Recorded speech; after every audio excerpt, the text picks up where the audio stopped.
आज के इस खास वीडियो में हम बात करने वाले हैं जो भी आप लक्ष्य बनाते हैं वो कैसे बनाएं ताकि आप उन्हें 100% अचीव कर सकें।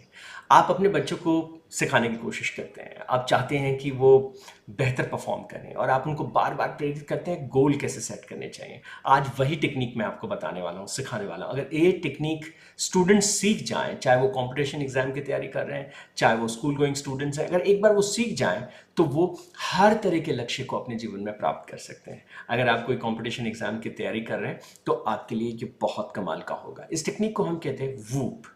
अब आप कहेंगे ये वूप क्या है? वूप टेक्निक जो है वो चार चीज़ों से मिलकर बनी। सबसे पहले W stands for wish, then O stands for outcome, फिर ऑब्स्टिकल एंड देन प्लान।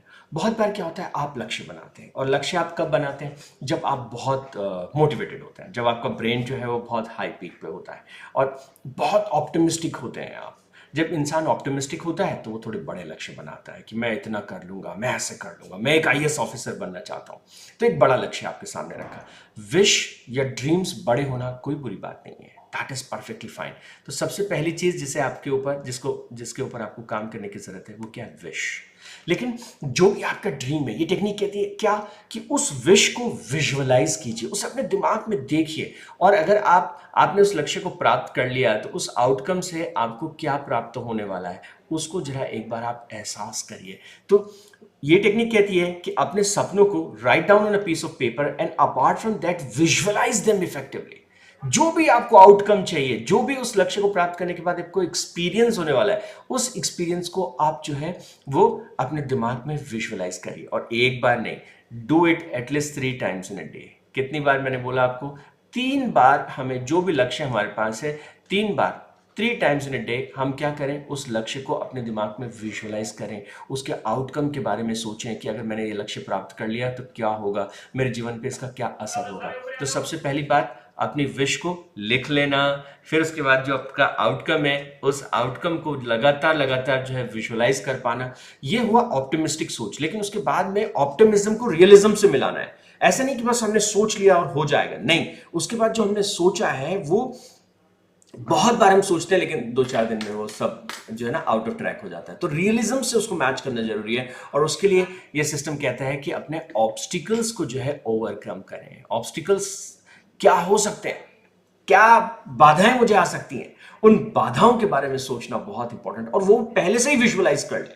आपने आज सोच लिया कि मैं शाम तक जो है 8 घंटे पढ़ाई करूंगा, तो जब आपने ये विश रखी, 8 घंटे पढ़ाई करने के बाद मुझे कैसा महसूस होगा, क्या आउटकम आएगा, मुझे कितना एक्साइटमेंट आएगा, कितना मजा आएगा, वो उस आउटकम को पहले आप विजुअलाइज करें। और उसके बाद तीसरी स्टेप क्या है? ऑब्स्टिकल। क्या ऐसी दिक्कतें आ सकती हैं, क्या ऐसी प्रॉब्लम्स आ सकती हैं, तो उन ऑब्स्टिकल्स को विजुअलाइज करना। इसी को हम क्या कहते हैं? इसको हम कहते हैं वुप का सेकंड वाला O। So W stands for wish, O stands for outcome, outcome के बारे में विजुअलाइज किया, and then O for obstacles, obstacles को भी साथ में ही विजुअलाइज किया। ये बाधाएं आने वाली हैं।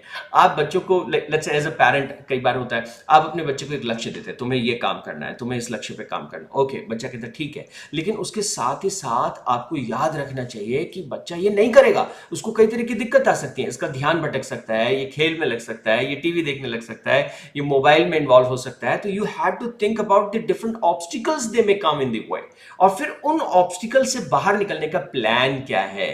आपको फोन को दूर रखना पड़ेगा, आपको टीवी को हटाना पड़ेगा, आपको ऑब्जर्व करना है, क्या करना है, what ever the thing is, उस प्लान को डिवाइस करना।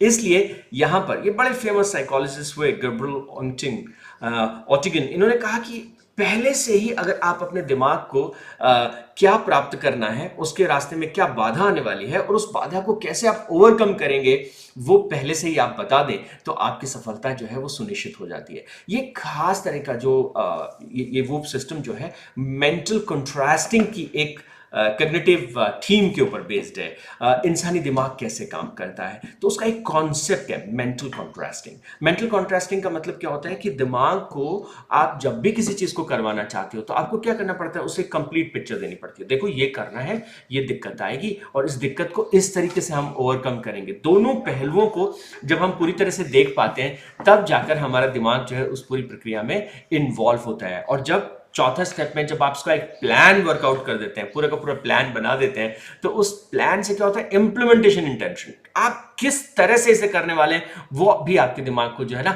वो क्लैरिटी आ जाती है। और अगर ये चारों चीजें एक साथ हो जाएं तो फिर आपके लक्ष्य को अचीव करना आपके लिए बहुत सहज, बहुत आसान हो जाता है। तो जैसे मैंने आपसे कहा, इस पूरी की पूरी टेक्निक में सबसे पहले अपने जो सपने हैं, आपकी जो विश है, भले वो आज आप करना चाहते हैं, भले आप 1 महीने में अचीव करना चाहते हैं, तो अगर आपका लक्ष्य थोड़ा बड़ा है, 1 महीना, 1 साल, 3 साल आईएएस, उस बड़े लक्ष्य को क्या करना है, छोटे छोटे टुकड़ों में तोड़ लेना है। मुझे आईएएस बनने के लिए 6 महीने में क्या करना है, 1 महीने में क्या करना है, 1 वीक में क्या करना है, आज के दिन क्या करना है, ये सारे लक्ष्य आपस में जुड़े रहने चाहिए। ये पहला पार्ट हुआ विश, ये पहला पार्ट हुआ कि आपका सपना क्या है, आपका लक्ष्य क्या है, आपका गोल क्या है। Then followed by second step में आप क्या करेंगे, आउटकम। इसको करने के बाद मुझे कैसा फील होने वाला है, आउटकम के ऊपर काम करेंगे, उसको विजुअलाइज करेंगे। और कम से कम दिन में, मैंने कितनी बार बोला था आपको, 3 बार कम से कम जो है आप उसे दिन में विजुअलाइज करने वाले हैं। और सुबह कर सकते हैं ब्रेकफास्ट के टाइम, लंच से ठीक पहले आप उसे विजुअलाइज कर सकते हैं, डिनर से ठीक पहले आप उसे विजुअलाइज कर सकते हैं। तो आप जरा सोच के देखें,